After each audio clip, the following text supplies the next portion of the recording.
Subscribe now and press the bell icon. Never miss an update. दोस्तों, एक कहानी है 3 गुरुओं की मोटिवेशनल कहानी। एक महात्मा गुरुकुल चलाते थे। इस गुरुकुल में हजारों शिष्य उनसे शिक्षा पाने के लिए आते थे। इन कई सारे शिष्यों में से एक शिष्य ने एक बार अपने गुरु से सवाल किया। उसने कहा, गुरुजी, अगर आप बुरा ना माने तो मैं आपसे एक प्रश्न पूछना चाहता हूँ। गुरु ने कहा, हाँ, तुम मुझसे कोई भी प्रश्न पूछ सकते हो और मैं उसका संतोषकारक उत्तर देने का प्रयत्न करूंगा। शिष्य ने गुरु से पूछा कि आप बहुत ज्ञानी और विद्वान हैं, इसमें कोई तो राय नहीं है। जिस तरह हमें आपसे ज्ञान मिलता है, यानी कि आप हमारे गुरु हैं, मैं जानना चाहता हूँ कि आपके सबसे बड़े गुरु जिसने आपको जीवन का सबसे महत्वपूर्ण ज्ञान मिला, वह कौन है? गुरु ने कहा कि वैसे तो मेरे जीवन में हजारों गुरु हैं, जिन्होंने मुझे जीवन के सफ़र में कुछ ना कुछ ज़रूर सिखाया है, लेकिन मैं मेरे 3 प्रमुख गुरुओं के बारे में तुम्हें बताना चाहूँगा। मेरा पहला गुरु एक चोर था। एक बार मैं एक लंबी यात्रा से किसी गांव से गुजर रहा था। मैं काफ़ी ज़्यादा थक चुका था और किसी के घर ठहरना चाहता था और आराम करना चाहता था। एक गांव के पास आने पर मुझे एक आदमी दिखा, तो मैंने उससे पूछा कि मुझे उसके गांव में कहीं पर आराम करने के लिए आश्रय मिलेगा या नहीं मिलेगा। उस आदमी ने अपना परिचय देते हुए मुझे कहा कि वह एक चोर है और इस गांव में ज़्यादातर लोग नास्तिक हैं, इसलिए कोई भी मुझे वहाँ आश्रय नहीं देगा। साथ ही उसने मुझे कहा कि अगर मैं चाहूँ तो उसके घर ठहर सकता हूँ। मेरे पास और कोई दूसरा रास्ता नहीं था, इसलिए मैं उसके साथ उसके घर चला गया।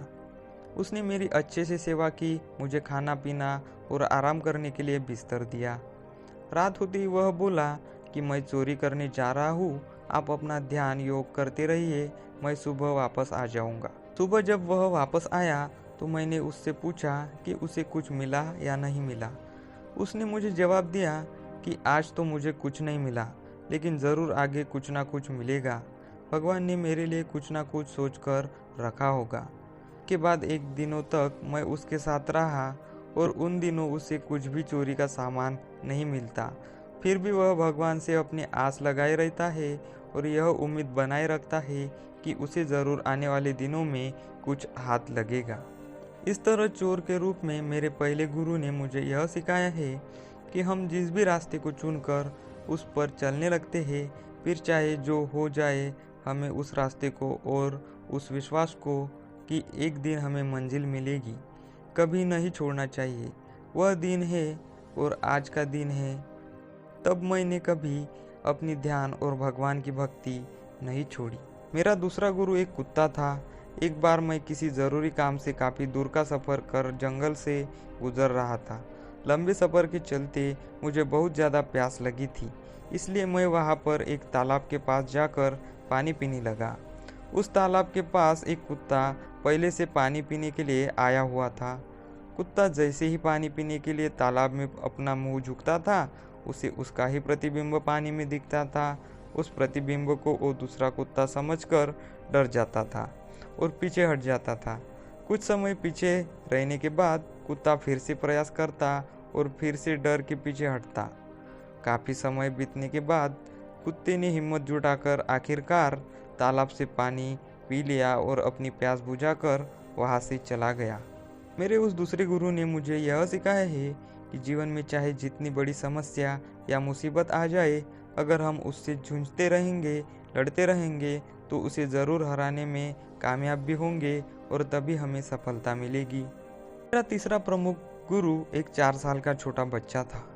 एक बार मैंने एक बच्चे को मोमबत्ती हाथ में लेकर चर्च की तरफ दौड़ते हुए देखा। मुझे उसे देखकर थोड़ी शरारत सूझी। मैंने उस बच्चे को रोका और उससे पूछा कि तुम यह मोमबत्ती कहाँ ले जा रहे हो?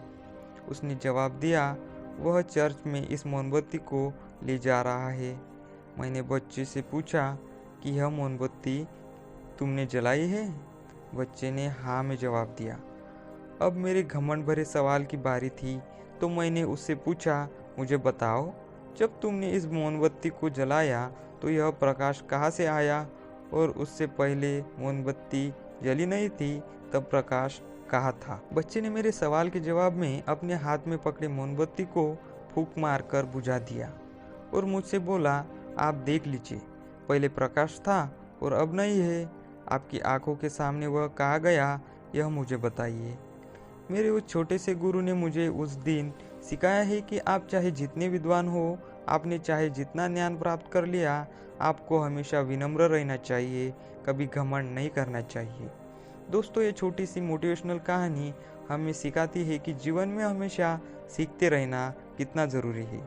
चाहे वह शिक्षा हमें कहीं से भी मिले, किसी से भी मिले, इससे कोई फ़र्क नहीं पड़ता। फ़र्क पड़ता है हमेशा विनम्र रहने और कभी घमंड ना करने से। तो आपको ये कहानी सुनकर कैसा लगा दोस्तों, हमें कमेंट बॉक्स में ज़रूर बताइए। और आपको वीडियो पसंद आया तो वीडियो को लाइक कीजिए दोस्तों, और चैनल को सब्सक्राइब कीजिए। धन्यवाद।